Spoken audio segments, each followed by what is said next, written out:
Coba jujur sama diri sendiri sebentar. Kamu tahu hubungan ini gak jelas.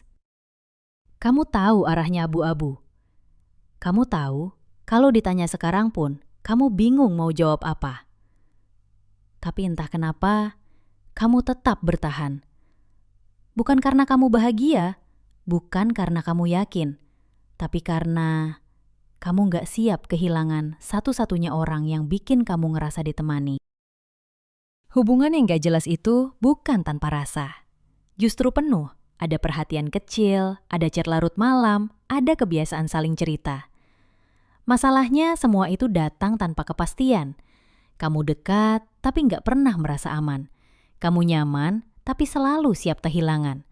Dan tanpa sadar kamu hidup di mode siaga. Takut terlalu berharap, tapi juga takut kalau ini berhenti. Kenapa kamu bertahan?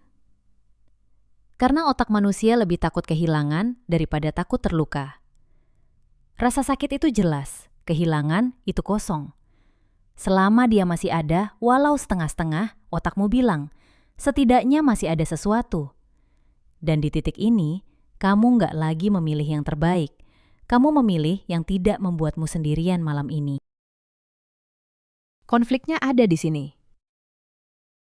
Hatimu pengen kejelasan. Tapi pikiranmu bilang, jangan rusak apa yang masih ada. Kamu pengen nanya, tapi takut jawabannya. Kamu pengen pergi, tapi nggak siap kehilangan. Dan akhirnya, kamu terjebak di tengah-tengah. Terlalu berharap untuk dibilang santai, terlalu santai untuk dibilang serius.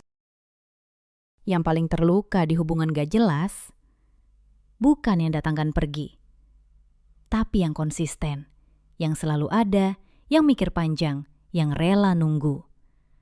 Mereka bukan lemah, mereka cuma percaya kalau kesabaran akan berakhir jadi kepastian.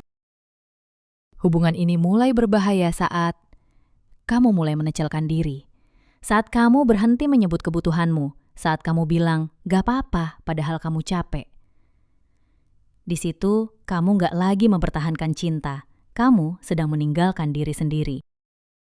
Mungkin bertahan itu bukan selalu tentang setia. Kadang bertahan paling berani adalah berani pergi. Bukan karena kamu kalah, tapi karena kamu sadar cinta seharusnya tidak membuatmu terus menunggu untuk dipilih.